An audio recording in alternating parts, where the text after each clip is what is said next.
پھول کو پھول لکھتے ہیں، پانی ہم نہیں لکھتے، محلوں میں جو ناچتی ہے اسے رانی ہم نہیں لکھتے۔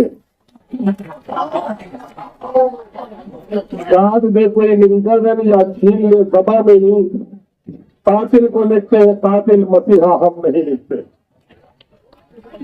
علم و عرفان کے شہر، دین و ایمان کے شہر، شرفا و رئیسوں کے شہر، ہندوستان میں اقلیتوں کا مثالی شہر، شہر مالیگاؤں کے کارپوریشن کے انتخاب کے تعلق سے آج کے انقلابی جلسے میں موجود میرے محفوظ مفکر اسلام آبرو ملت جناب مولانا و مفتی اسماعیل قاسمی صاحب دامت برکاتہ، جماعت کی مرکزی قیادت کی جانب سے الیکشن کے نگراں اور سرپرست جناب جعفر حسین معراج صاحب، معزز رکن اسمبلی یاقوت پورہ حیدرآباد، آپ سبوں کے محبوب نظر اور امیر شہر جناب بھائی عبد المالک صاحب، امیدوار اور دیگر سبھی امیدوار احباب، یہاں پر موجود معزز علماء کرام، غیرت مند نوجوانوں، بزرگوں، عزیز بچوں اور پردے سے سماعت کر رہی نیک ترین بہنوں اور بیٹیوں اور میڈیا کے اچھے ساتھیوں، جیسا کہ جناب معراج صاحب نے کہا ہے کہ شام کے جلسے کا آخری جلسہ ہے اور اس وقت آپ سے کچھ ضروری باتیں کرنی ہے۔ میرے تعلق سے آپ کو علم ہوگا کہ میں وطن عزیز کے استعمال اور مغربی مشرقی حصے سے آیا ہوں جو نیپال اور بنگلہ دیش کی سرحدوں سے وابستہ ہے۔ میں آپ کے پاس اس وقت گزارش کرنے کے لیے آیا ہوں اور گزارش سے زیادہ مبارکباد دینے کے لیے آیا ہوں۔ مبارکباد اس لیے دینے آیا ہوں کہ پورے ہندوستان میں یہ فضیلت آج کے شہر کو ہے کہ موجودہ وقت دین اور سیاست کی دوری کو آپ نے ختم کیا ہے اور علماء کے اور ملت کے سر کا ایک تاج جناب مفتی اسماعیل صاحب کو آپ نے سیاست کے اعلیٰ مقام تک پہنچانے کا کام کیا ہے۔ شکریہ ادا کرنے آیا ہوں۔ یہ ناچیر آج MLA بنا ہے تو اب کی بار کے الیکشن کی جیت میں حضرت مولانا محسوس کا بڑا اہم رول رہا ہے، جہاں سیمانچل سے 5 لوگ ایماجت کے جیت کے آئے۔ میرے بھائیوں، یہ جلسہ انتخاب کے تعلق سے ہے اور میں اکثر کہتا ہوں کہ الیکشن کے زمانے میں ووٹر کی حیثیت منصف کی ہوتی ہے۔ مجرم کٹہرے میں کھڑا ہوتا ہے، ایک ہی بات ان کے دل میں ہوتی ہے، چاہے تو رہا کر دیا جاؤں گا اور نہیں تو قید کر دیا جاؤں گا۔ لیکن جو عدالت کی کرسی پر بیٹھا ہوا منصف ہوتا ہے وہ بڑا پریشان ہوتا ہے، اس کی پریشانی سے پسیرہ ہوتا ہے کہ میری ذرا سی غلطی سے ایسا نہ ہو کہ کوئی ظالم رہا ہو جائے اور میری ذرا سی غلطی سے کوئی ایسا نہ ہو کہ کسی معصوم کو سزا مل جائے۔ اس وقت یہ ذمہ داری آپ کی ہے کہ آپ کیا فیصلہ کرنے جا رہے ہیں۔ اکثر یہ جملہ لوگ بولتے ہیں کہ جیسن راجا ویسن پرجا، یہ جملہ ابھی بھی کچھ لوگ بولتے ہیں۔ آپ کے شہر میں بولتے ہیں کیا؟ بولتے ہیں نا۔ لیکن میں آج کہنے کے لیے آیا ہوں کہ جو ہمارے اہل علم جانتے ہیں یہ جملہ اس زمانے کا تھا جب راجا کے گھر میں راجا جنم لیتا تھا، ملکہ کے آغوش میں بادشاہ جنم لیتا تھا۔ اب جمہوریت میں راجا کے رانی کے آغوش سے کوئی راجا جنم نہیں لیتا، کالا کلوٹا ہو اپنی ملکہ کا بیٹا شہزادہ اور بادشاہ بنے۔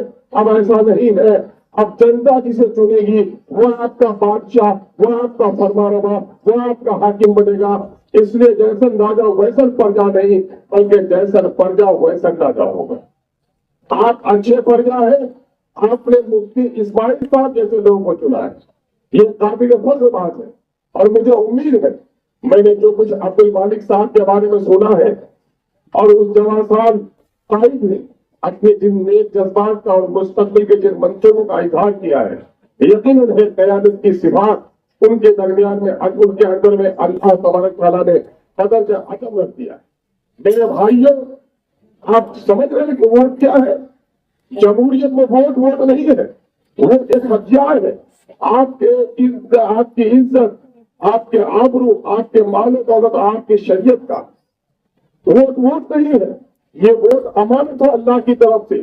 یہ امانت اہل امانت کے حوالے کیا جانا آپ کو لازم ہے۔ ووٹ کوئی تاش کے پتوں کا کھیل نہیں ہے، ووٹ موبائل کے بٹن پہ کوئی کھیلنے والا گیم نہیں ہے، بلکہ ووٹ آپ کے مستقبل کو طے کرے گا۔ اس ملک میں عزت کے ساتھ رہیں گے، اس شہر میں عزت کے ساتھ رہیں گے، ہماری نسلوں کی بھلائی ہوگی، ہمارے علماء کے آبرو کی حفاظت ہوگی، ہماری مسجدوں کی حفاظت ہوگی، ہمارے شریعت کی حفاظت ہوگی۔ اس ملک میں آج اس کے لیے ضروری ہے کہ ہم مثبت قدروں کی آگیاری کریں اور اچھی سیاست کو پروان چڑھانے کا کام کریں۔ میں آپ کو بتا دیتا ہوں سیاست کیا چیز ہے۔ نبی رحمت صلی اللہ علیہ وسلم نے مکے میں دعوت دی، لوگوں سے قبل 40 سال توحید کی پرملا دعوت نہ دی، لیکن کردار فاضلہ کی دعوت دی۔ 13 سال تک آپ نے دعوت بامسک رکھ دی، لیکن مکے میں مٹھی بھر لوگوں نے کلمہ پڑھا تھا۔ اور جب نبی رحمت مدینہ چلے گئے تو 2 سال کے اندر میں جنگ بدر کو فتح کیا اور 8 سال کے اندر میں فتح مکہ کیا۔ فرق کیا تھا؟ فرق یہ تھا کہ مکے میں صرف دعوت تھی، دعوت کو طاقت حاصل نہیں تھی۔ جب مدینہ پہنچ گئے تو دعوت بھی تھی، جماعت بھی تھی، طاقت بھی تھی۔ اس لیے حق کو نافذ کرنے کے لیے طاقت کا حصول لازم ہے۔ اس لیے صحیح طور پر سماج اچھا بنے، اس کے لیے اچھے لوگوں کو چننا پر لازم ہے۔ اسی لیے آپ کو یہ ذمہ داری ہے کہ آپ کس کو چنیں گے۔ آپ اپنے بیٹا اور بیٹی کا رشتہ کرتے ہیں، کتنا تحقیق کرتے ہیں، لڑکا کیسا ہے، آمدنی کیسی ہے، خاندان کے لوگ کیسے ہیں، ماں باپ کا طور طریقہ کیا ہے، کیوں فکر مند رہتے ہیں؟ اس لیے کہ اپنے لخت جگر سے آپ محبت کرتے ہیں۔ آپ نہیں چاہتے ہیں کہ میری بیٹی کی زندگی ویران ہو۔ آپ بیٹے کا رشتہ کرتے ہیں، بہو تلاش کرتے ہیں، کس کردار کی ہے، خاندان کے لوگ کیسے ہیں۔ آپ فکر مند ہوتے ہیں کہ میرے خاندان کا وقار مجروح نہیں ہو۔ میرے بھائیوں، یاد رکھنا، ایک دولہا ہمارا ہوگا، ایک بیٹی کی زندگی برباد ہوگی، ایک جھگڑالی بہو آئے گی، ایک خاندان کو برباد کر سکتی ہے، لیکن ایک نیتا ناکارہ اور آوارہ ہو تو پورے قوم کو تباہ برباد کر سکتا ہے۔ اس لیے بیٹی کے بارے میں اگر ایک بار سوچتے ہو تو نیتا کے بارے میں 1000 بار سوچنے کی ضرورت ہے۔ اور اس کے بارے میں خدا کی آپ پوچھ گچھ ہوگی۔ اگر آپ نے نیک لوگوں کو چنا، اس نے نیک عمل کیا، اس نے عدل قائم کیا، اس نے سماجی خدمت کے جذبے سے شہر کو اچھا بنایا، امیر غریب سب کے ساتھ، ہندو مسلم سب کے ساتھ اچھا سلوک کیا، یقیناً ہے کہ آپ کو اجر عظیم ملے گا۔ اگر آپ نے کسی قاتل کو چنا، کسی غلط کو چنا، کسی گنڈے کو چنا، کسی موادی کو چنا، آپ کی نسل نشے میں برباد ہوگی، آپ کے سماج میں تباہی آئے گی، جلالی ہوگی۔ تو ایسے لوگوں کے بھی ذمہ دار آپ ہوں گے۔ اس اعتبار سے سوچیے، آپ اس اقتدار کا مطالعہ کیجیے، آپ اس ٹیگ کو کھڑا کیجیے اور ان کے بارے میں مطالعہ کیجیے۔ یہ شخص کیا ہے، یہ شخص کون ہے، اس کے خاندان نے کیا کیا ہے، اس کے کرتوت کیسے ہیں۔ اور عبد المالک کو رکھے، خدا کی قسم میں کہتا ہوں کہ اللہ تبارک تعالیٰ آپ کے سینے کو کھول دے گا اور آپ تک کا فیصلہ کرنے پر خود تیار ہو جائیں گے۔ میں امید کرتا ہوں ایسے موقع سے عبد المالک کے کردار کے سامنے میں آسن کے وزن بھی صحت آصف نہیں چڑھ سکتا ہے۔ اس لیے آپ کو اپنا ووٹ اس کو دینا چاہیے۔ میں آپ کو ایک بات اور بھی کہتا ہوں، حضرت مولانا محترم یہاں پر موجود ہے، میں اپنے علم کی تفہیم کے لیے کہتا ہوں، اپنے افکار کی تفہیم کے لیے کہتا ہوں کہ بخاری شریف کی ایک مشہور حدیث ہم نے مالک سے سنی کہ نبی مکرم صلی اللہ علیہ وسلم سے لوگوں نے پوچھا، یا رسول اللہ قیامت کب آئے گی؟ رسول اللہ نے فرمایا، جب امانتوں میں خیانت ہونے لگے۔ لوگوں نے پھر سے پوچھا، یا رسول اللہ امانتوں میں خیانت کیا ہے؟ آپ صلی اللہ علیہ وسلم نے فرمایا، جب لوگوں کو اپنا امیر بنا دو تو یہ امانت میں خیانت ہے، یہ قیامت کی علامت ہے۔ یہ مفہوم کو بتاتا ہے کہ ہم اگر نااہل لوگوں کو چنتے ہیں، قیامت تباہی و بربادی کا نام ہے۔ بس پر بیٹھے ہو سب لوگ تصویر لے کر بیٹھ جاؤ, باموزوں بیٹھ جاؤ. اگر بس کا ڈرائیور نشے میں ہوگا تو بس کو چکلا چور کر دے گا. آپ سماج کا نیتا چننے جا رہے ہو, اگر سماج میں ہی کو بربادی سے بچانا ہے تو نیک لوگوں کو چنو, ورنہ برے لوگوں کو چنو گے تو سماج کو تباہ برباد کرے گا. اس کا سماج کو بربادی سے بچانی ہے. میں پوچھنا چاہتا ہوں آپ شیخ کو, آپ نے اسلام کے نام پر تلاش بنائی ہے. ارے واقع اگر دین سے محبت ہے تو میں سمجھتا ہوں آپ کی توبہ کرو, مجلس کے اتحاد المسلمین میں آ جاؤ. کہ مجلس کے اتحاد المسلمین نے اسلام کی جو لڑائی لڑی ہے, مذہب کے بقا کی جو لڑائی لڑی ہے, شریعت کے تحفظ کی لڑائی لڑی ہے, ملت کے مسائل کی لڑائی لڑی ہے. بالی گاؤں میں بم ڈھکاوا دھماکہ ہوا تھا, وہ چیز تم پیدا نہ کر سکے جس چیز کو آواز مجلس کے اتحاد المسلمین نے پیدا کرنے کا کام کیا ہے. سادی پرگیا ٹھاکر کے بارے میں ہماری زبان میں کھل سکی تھی, زبان اگر کسی کھلی, بابری مسجد پر زبان کسی کی کھلی, جناب کے مسئلے پر کسی کی زبان کھلی, عیسائیت کے مسئلے میں اگر جا کر چیز اچھا کمی ہو کر کوئی ملتا ہے تو تم جا کر مل کر اپنی بات نہیں رکھ سکتے. اگر وہاں کوئی بات رکھتا ہے تو موت آخری پیرسٹر کو دن آگے سے رکھتا ہے. کہیں مالیگاؤں کے لوگ اپنے امیر کس کو چلے گئے, گلیوں کے ان معروف جگہوں کو. ہمیں جتنے لوگ آصف کو جانتے ہیں اتنے لوگ عبد المالک صاحب کو جانتے ہیں, لیکن پورے ہندوستان میں ہی بڑے صغیر نہیں بلکہ عالمی سطح پر ہمارا جو سیاسی امیر ہے بیرسٹر اسد اویسی کو دنیا جانتی ہے. تو اپنے پارٹی کی نسبت, اپنے ووٹ کی نسبت ہم ایک عظیم قیادت سے جوڑیں گے جس کا نام بیرسٹر اسد اویسی ہے. جو گلیوں میں سیاست کر رہا ہے وہ ہمارا لیڈر نہیں بن سکتا. یہاں میں بیٹھ کر کچھ دوسرا پارٹی بنا دے اور یہ سمجھنے لگے. میں کونسل لیتا ہوں کہ سڑک پر گوبری ہو اور سڑک پر ٹوپی بھی گری ہوئی ہے, تو جب آدمی روانی میں چلتا ہے تو گوبر پر بھی پاؤں نہیں ڈالتا اور ٹوپی پر بھی پاؤں نہیں ڈالتا. ایسا کرتا ہے نا.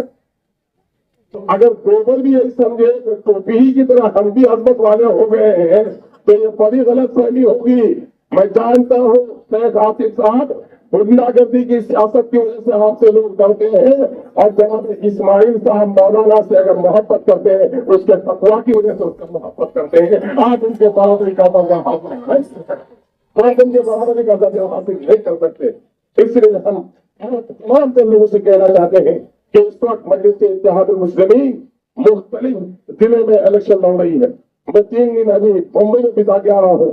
اللہ کا شکر ہے کہ بمبئی میں نوجوان میں جو غیرت ہم نے دیکھی ہے, کہ کا جو پرچہ ہم نے چرچا دیکھا ہے, تو امید کرتے ہیں کہ بہترین نتائج وہاں سے آئیں گے.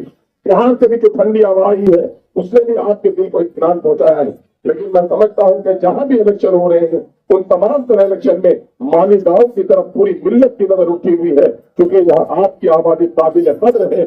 آپ صرف کارپوریٹر نہیں چنیں گے بلکہ آپ کے اندر میں یہ طاقت ہے کہ آپ یہاں کا جو میئر ہے میئر چن سکتے ہیں. اور عبد المالک بھائی سے زیادہ بہتر میئر میں سمجھتا ہوں اس سے کوئی دوسرا بننے کے لائق نہیں ہے. اس لیے آپ کو اپنی ایک طاقت لگا دینی ہے. پوری جگہ آپ کو ڈرایا جاتا ہے کہ ایسایات کے بارے میں ہم ہی کر سکتے ہیں.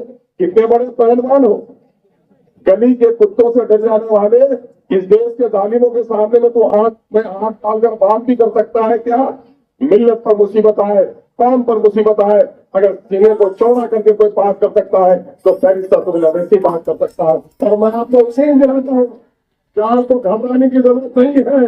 ہم کو لٹکانے کا جو ارادہ کریں گے خود وہ لٹک جائے, ہم کو لٹکا نہیں پائیں گے. یہ زمین جتنے کسی کے باپ کی ہے اتنی میرے باپ کی بھی ہے. ہم کرایہ دار نہیں ہے, کوئی ہمیں اٹھا کر پھینک دے گا. جو زندہ ہے انشاءاللہ اس کا نام جا کے ووٹر رجسٹر میں ہوگا, جو مر گیا ہے اس کا نام کرے گا. کسی کے باپ کی مجال نہیں ہوگی کہ ہمارے جائز شہریوں کا نام کاٹ کر دکھا دے. آپ کو گھبرانے کی ضرورت نہیں ہے. ہمارے بہار میں ایسایات کا معاملہ آیا, ہم لوگ بیرسٹر اسد اویسی صاحب کی سرپرستی میں الیکشن کمیشن سے ملے اور بیرسٹر صاحب نے ایک اسمبلی کنسٹیٹوئنسی کے تمام تک ہوٹل لسٹ کو نکال کر جو کام ہمارے یہاں کیا ہے اس کی نظیر پورے بہار میں نہیں ملتی. ہم آپ سے ایک بار بھی گزارش کریں گے کہ یہ الیکشن کا جو زمانہ ہے یہ صرف مالیگاؤں کے لیے نہیں ہے بلکہ اس وقت پورے ملک کو سامنے میں رکھنے کے لیے کہ مولانا ابوالکلام کلام آزاد علیہ رحمہ کے بعد اگر کوئی دوسرا بڑا سیاست کے مسائل پر, تسلیموں کے مسائل پر, قومی مسائل پر ہے تو بیرسٹر اسد اویسی کے علاوہ دوسرا کوئی اور نہیں. ملک میں مہنگائی بڑھ رہی ہے, لوگ گر رہی ہے,